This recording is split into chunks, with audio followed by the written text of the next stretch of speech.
Vaat, vennad, ma tunnistan teile, et mu süda murdus, kui ma seda videot vaatasin, mida ma teile kohe näitan. See on kurb tunnistus, tegelikult on see lausa väga kurb tunnistus. Ja me hakkame endalt küsima, kui kaugele inimene võib minna.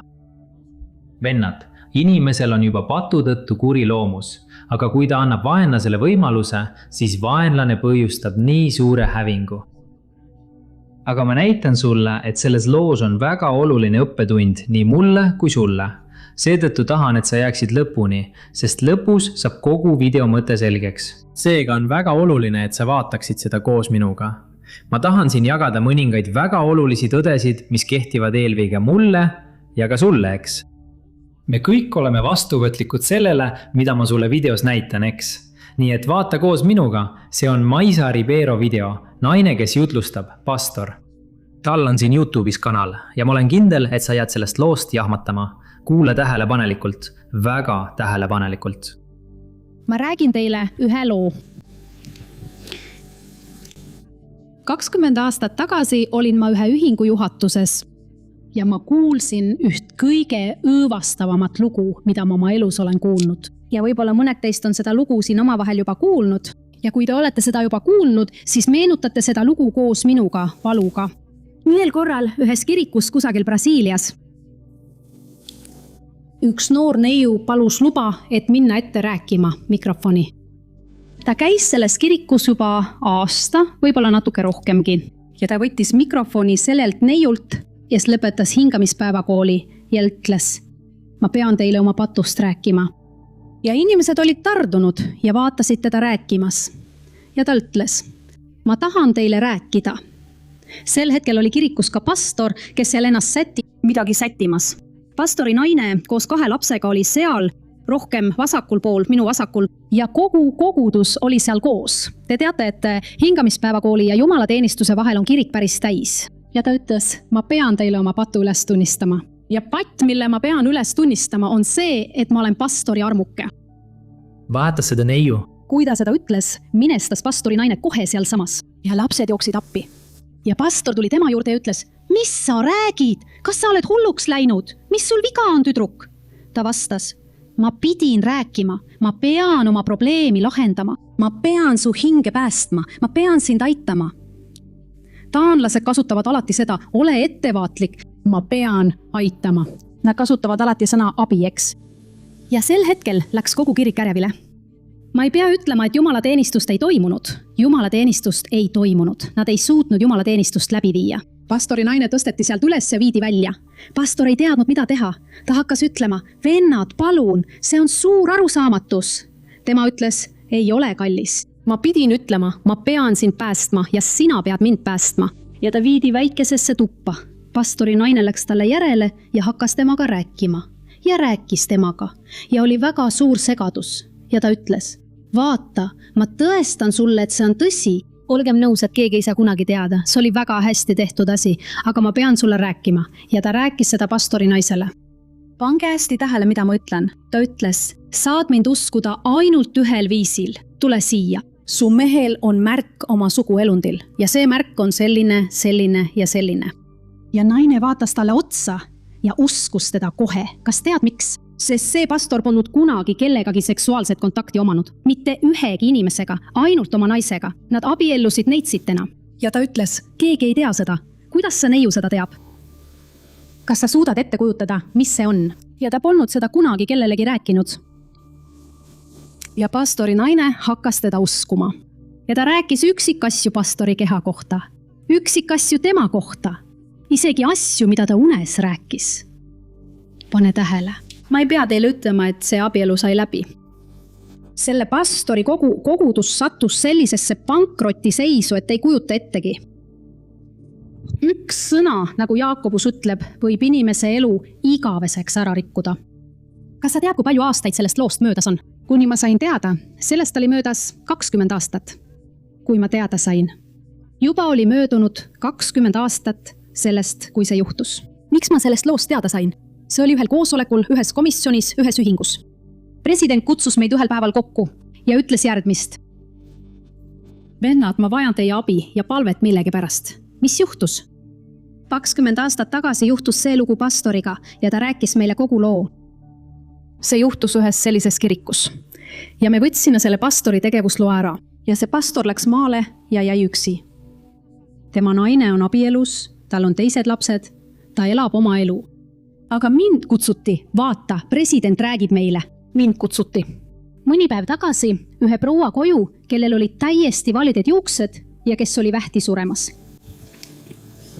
Ja see naine, kes oli vähki suremas, palus veriks, et saaks rääkida pastoriga. Aga see pidi olema 7. päeva adventistide kiriku president. Ja ma läksin sinna, sest olen president. Kui ma kohale jõudsin, rääkis naine mulle, et tema oli see neiu, kes oli seda pastori kohta öelnud. Armuke, väidetav pastori Armuke. Ja ta rääkis presidendile, et oli kogu selle loo välja mõelnud. Aga kuidas ta teadis pastori keha üksikasju? Sel ajal, kui ta oli pastori armunud, ta töötas haiglas kuristajana. Ja pastor hospitaliseeriti, pange tähele. Hospitaliseeriti pimesoole operatsiooniks ja tal läks väga halvasti. Ja ta oli ühe medõega sõbranna. Ja ta läks koos medõega tuppa, võttis pastori kehalt teki ära ja vaatas kogu pastori keha, sel ajal, kui pastor oli haiglas koomas. Ja kui pastor rääkis mõningaid asju, ta kuulas, mida pastor ütles ja vaatas pastori keha detaile ning jättis need meelde. Saatan istutas selle mõtte tema pähe, ta mõtles selle läbi ja hävitas pastori elu. Ja president võttis välja ühe ametiloa. Ta läks sinna väikesesse kohta, kus see pastor, vaene, laimatud pastor viibis. Ja ta läks tema juurde koos vendade delegatsiooniga ja ütles, pastor, ma tulin sulle sinu ametiluba tagasi andma. Me saime teada, et see oli vale. Kas sa tead, mis oli pastori vastus, vend? Pastor ütles nii, kas te annate mulle ka mu pere ja lapsed tagasi? Kas te annate mulle mu maine tagasi? Kui te neid koos tagasi ei anna, siis ma eelistan siia jääda. Ja see pastor, mõned päevad tagasi sain teada, et ta suri seal samas kohas. Kes tappis selle pastori? See polnud ainult see naine, vaid kõik, kes kaasa rääkisid. Sest inimesed, kui selline põrgu läheb lahti, kannatab terve hulk inimesi, saab haiget terve hulk inimesi, saavad haiget. Mu vennad, andke andeks, et ma pean sellest rääkima, aga see on tõsi. On palju kohti, kus ma väga kardan jutlustada, aga kui mind kutsutakse, siis ma ikka lähen. Sest ma ütlen teile midagi.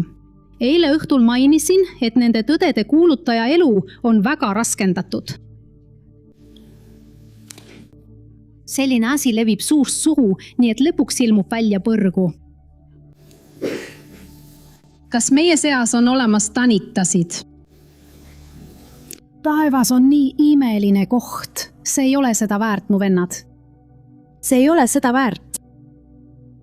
Jumal tahab meie elu jaoks rohkem. Ja sina kiirustad asjadega, et täita oma meelt, et need oleksid osa meie sõnavarast, et ne mõtleksime inimestest. Teeme ühe harjutuse. Mõtle hästi selle inimese kohta, kelle kohta sa tead kõige rohkem halba. Kujuta seda nüüd ette. Kas sa tead, mis sinuga juhtub? Sinu süda täitub rahuga. Sest just nii juhtubki, kallid inimesed. Kui sa ei suuda oma suud avada, et tuua kellegi ellu rahu, siis ära ava oma suud, et tuua kellegi ellu põrgu. Jeesus armastab patuseid ja õnnetuid inimesi. Kõiki neid, kes on patu teinud ja surnud, Jeesus tõesti armastab. Ja tal on meile veelgi rohkem pakkuda. Ma palun täna hommikul Jeesuse nimel üht asja. Üks asi, mida on väga raske teha. Aga kui keegi Jeesuse nimel on rääkinud midagi teise inimese kohta, isegi kui see on tõsi, ja ei ole andestust palunud, palugu nüüd Jumalalt andestust ja kiirustagu ning palugu andestusta sellelt inimeselt. Vennad, vaadake. Ma ei tea, kuidas sinuga on, aga mind mõjutas see sõnum siin. Sest tundub, et see sõnum on nii ajakohane, vennad. Meil on seda vaja rohkem kui kunagi varem. mõnikord on parem suu kinni hoida ja vaikida ning lasta asjadel ise laheneda, anda kõik Jumala kätesse. Vaadake, vennad, keel on ohtlik. Piibel ütleb Jaakobuse kirjas 3. peatükis, loe seda hiljem kodus. Seal algab nii. Kõik me komistame mitmel moel, aga see, kes suudab oma keelt talitseda, on küps inimene, tõeliselt issandale meelepärane inimene. Ma näitan sulle nüüd, mis juhtub, kui keegi räägib sellist laimu. Kust see tuleb, vennad? Kust see tuleb? Ma näitan sulle. Vaata samas Jaakobuse kirja peatükis 3. peatükis salm 6 ja siis salmid 9-11. Vaata, mida Piibel ütleb. Keel on tuleleek. See on kurjuse maailm, mis rikub kogu ihu. See süütab tule kogu elule, sest põrgu ise süütab selle. Mõnikord kiidab see issandat ja isa, aga mõnikord neab neid, keda Jumal on loonud oma näo järgi. Nii tulevad õnnistus ja needus samast suust. Mu vennad, see ei ole õige. Kas ühest allikast võib voolata nii mage kui ka kibe vesi? Vennad, see siin on puhas tõde. See on põrgu ise, mis süütab leegi, mis hävitab inimeste elu, mille kaudu? Teiste inimeste keele kaudu ja kahjuks ka kristlaste keele kaudu. Jumala enda rahva keelest. Vaadake, vennad, siin YouTube'is on inimesi, kes teevad kanaleid, vennad, et teisi halustada. Kas neil tõesti ei ole midagi paremat, millest rääkida, vennad, näiteks Jumala sõnast? Kas neil ei ole sisu, mida edastada? Nad tekitavad kogu aeg poleemikat, rääkides teistest halvasti. Vennad, me peame olema ettevaatlikud isegi nende lehtede jälgimisega, sest see võib seda veelgi rohkem toita ja õhutada, eks? See võib panna meie südame eksiteele sattuma. Miks? Vaata teist salmi, mida Piibel ütleb. Vaata, õpetussõnad 18, salm 17 ütleb nii. Vaata, esimene, kes oma asja esitab, näib õigust omavat. Kuni tuleb teine tema ette ja teda küsitleb. See tähendab, igal lool on 2 poolt. Vaata selle mehe, venna, selle pastori lugu, kui kurb. Seda meest koheldi ebaõiglaselt. Teda süüdistati milleski, mida ta ei teinud. See oli laim. Vennad, see viib vangi. See siin, vennad, see tuli otse põrgust. Pere hävitamine, kui kurb asi, aga las see olgu mulle ja sulle õppetunniks. Tead miks? Mõnikord oleme meie ise julmad, vennad. Ja ma olen juba midagi õppinud. Kui me näitame kellegi peale näpuga, siis tihti sellepärast, et tahame end tunda pühamana. Said aru? Me arvame end teistest paremaks ja mõnikord isegi täname Jumalat. Jumal, aitäh, et ma ei ole nagu see inimene. Aitäh, et ma ei ole seda pattu teinud. Vennad, Jeesus rääkis täpselt sellest ühe tähendamissõna. Tähendamissõna tölnerist ja variserist. Tölner oli tollaegne maksukoguja Rooma ajal. Ühiskonna silmis peeti neid kõige halvemaks inimese tüübiks. Miks? Nad olid tõesti patused. Nad varastasid inimestelt, nad pressisid inimestelt raha välja. Aga Piibel ütleb, et kui ta jõudis kirikusse, templisse, ta ei tahtnud isegi templisse sisse minna ega üles vaadata, sest ta mõtles, et ta ei ole seda väärt ega ole vääriline. Ja siis kahetses ta seda, mida ta oli teinud. Ja ta ütles Jumal ja ta lõi endale rinnale ning ütles, ma ei ole väärt üles vaatama, sest ma olen patune. Ja siis Jeesus rääkis, et tuli variser, see usklik, kes oli harjunud paastuma ja tundis pühakirju. Ja ta läks sinna templi keskele ja ta lõi endale rinnale ja ütles, tänu Jumalale, et ma ei ole nagu see mees nagu patused. Mina paastun, ma palvetan, ma maksan 10. Vennad, ja siis Jeesus ütles, kas teate, kumb neist 2 oli Jumala poolt vastu võetud? Maksukoguja, see tölner, sest tema alandas end isa ees. Ja kes end alandab, seda ülendatakse. Ja kes end ülendab, seda alandatakse. Nii et vennad, me peame olema väga ettevaatlikud laimamisega, eks ole? Ma olen seda meie seas palju näinud ja me peame sellel siin silma peal hoidma, eks? Kiu. Said aru? Mäletad Joosepi näidet? Joosep oli see, keda laimati, eks? Ta müüdi vendade poolt orjaks, kui ta oli 17 aastat vana. Pea seda meeles. Ja siis läks ta elama Potifari majja, mehe juurde, kes oli Vaarao alluv. Ta oli mees, kes töötas Vaaraole. Ja Joosep jäi sinna töötama teenrina, eks ole, orjana. Kuni Potifari naine tahtis Joosepiga magada, aga Joosep ei tahtnud, sest ta oli Jumala mees, põhimõtete mees. Ja ta põgenes, aga naise kätte jäid tema riided. Ja tead, mis juhtus? Kui mees koju jõudis, süüdistas naine Joosepit ahistamiskatses. Vennad, see oli laim. Samamoodi nagu see neiu siin. Läks ta ja nägi pastorit selles raskes olukorras, operatsioonil, ja ta märkas seal võimalust. Opa, ta nägi pastori keha tema nõrkuse hetkel, vennad, ja see oli vaenlase nool. Ja vaenlane hakkas talle pähe sosistama, millal ta peaks selle saladuse teistele rääkima. Las ma ütlen sulle midagi. Mõnikord saame teada asju, vennad, mille suhtes peame valvsad olema. Neid ei tohi kellelegi edasi rääkida. Ära räägi sellest kellelegi, isegi mitte heade kavatsustega, saad aru? Sest me tuleme selle jutuga, eks? Ei, ma räägin sulle, et sa saaksid selle inimesest palvetada. Vennad, see peidab endas juba kurjust. See peidab endas juba religioossust, vennad. Me tahame näida pühad, vennad. Meie oleme hullemad kui see inimene, kes seda tegi, sest vähemalt tema patt tuli päevavalgele, aga meie oma mitte. Vennad, Jumal näeb. Ma tahan lugeda veel ühe salmi, et sa mõistaksid selle tõsidust. Sa nägid, et see neiu, kes selle vale rääkis, selle laimu levitas. Ta maksis selle eest kõrget hinda, eks? Vaata, kui tõsine see on. Õpetussõnad 6. peatükk, salmid 16–19. Seal on kirjas nii. On 6 asja, mida issand vihkab, või õigemini 7 asja, mida ta peab jäledaks. Ülbed silmad, valelik keel, käed, mis tapavad süütut, süda, mis kavandab kurjust, jalad, mis kiirustavad kurja tegema, vale tunnistaja, kes räägib valesid. Ja see, kes külvab lahkheli vendade vahel.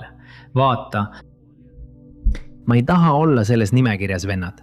Nende inimeste seas, kelle suhtumist Jumal vihkab. Vale tunnistaja, kes räägib valesid ja see, kes külvab lahkheli. Vennad, las ma ütlen ühe asja. Kui sa kuuled halba uudist, kui sa teada midagi, mida keegi pole rääkinud, siis palveta selle inimese eest. Piibel ütleb nii, et armastus katab pattude hulga. Las ma toon sulle siin ühe näite. Kui juta ette, et keegi tuleb sinu juurde ja räägib sulle midagi kohutavat kellegi kohta ja siis sa näitad üles armastust ja siis ütled, palvetame selle inimese eest. Meile on ka endal omad vead, kas pole? Palvetame tema eest. Vennad, seal hoiab armastus ära hulga patte, mis võitsid juhtuda, tead. Nii et sul oleks rohkem armastust oma elus. Ma ei näita näpuga kellegi peale, ma näitan eelkõige enda peale, sest ma ei tohi sellesse lõksu langeda, tead, vennad. Me peame väga valvsad olema. Kogudus langeb sellesse kuradi lõksu, ma olen seda väga tugevalt märganud, nii et olge väga ettevaatlikud, eks? Kui see video oli sulle ülesehitav, siis ma palun, et sa jagaksid seda. Kliki siin jagamisnupul. Ma tean, et paljud inimesed peavad sellist lugu nägema, eks? Jumal õnnistagu sind. Näeme järgmises videos. Pea alati meeles, et Jumal on hea ja tema halastus kestab igavesti. Suur välistus!